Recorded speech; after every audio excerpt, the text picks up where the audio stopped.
Chapter 4, question 12 is asking you to identify the type of subatomic particles described by each of the following. Now, subatomic particles, there are three types. The first type are protons. They're in the nucleus. They have a positive charge. The second type are neutrons. So those are also in the nucleus. They have no charge. And the third type are electrons. So those are all subatomic particles. They're sub, below, like a submarine is below the water. They're sub, below the size of an atom. So they're inside of an atom. Now, in each box on the periodic table, you would have three things. The first is a symbol. That would be in the center of the box. On the top, you'll have a number. On the bottom, you would have another number. And the number on the top is called the atomic number, and it's telling you the number of protons. So that's the number of protons in the nucleus of that atom. And the number of protons makes the atom the type of atom that it is. So if an atom has 6 protons, it's carbon, and if an atom is carbon, then it has 6 protons. The number at the bottom is called the mass number. So it tells you how massive the atom is, and there are two parts to it. It tells you the number of protons plus the number of neutrons. Those are the two particles in an atom that give the atom mass. So if you add those up, that gives you the whole mass of the atom. Okay, so armed with this information, we can look at these sort of jargon terms and break down what type of subatomic particle they're telling us about. So for A, they tell us the atomic number. The atomic number is the number of protons.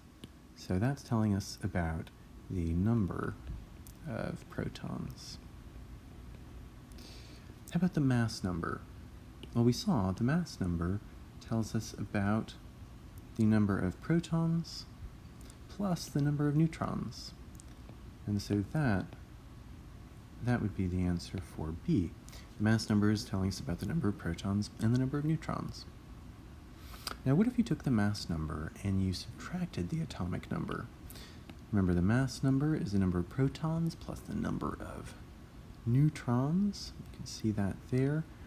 If you take that and then, so that's this, and then you subtract the atomic number. So you subtract the atomic number. Remember, the atomic number is the number of protons. You can see that the protons, the number of protons would cancel out, and all you'd be left with would be the neutrons. So the mass number minus the atomic number just gives you the number of neutrons. What if you took the mass number and you added the atomic number? Now this one's a little tricky. The mass number is the number of protons plus the number of neutrons. And if you added to that the number of protons again, that's what the atomic number is, what does that give you? Well, the tricky thing about this is the assumption is that it's a neutral atom. If it's a neutral atom, the number of protons and the number of electrons have to be the same. So the second one would really amount to the number of electrons.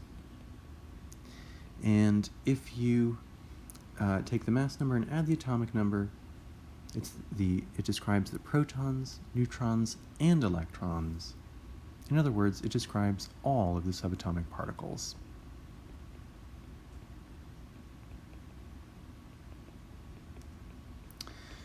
So you could see how using the numbers in each box on the periodic table, the number on the top, the atomic number, the number on the bottom, which is the mass number, and by combining them, you can get complete descriptions about the number of protons, neutrons, and electrons in atoms.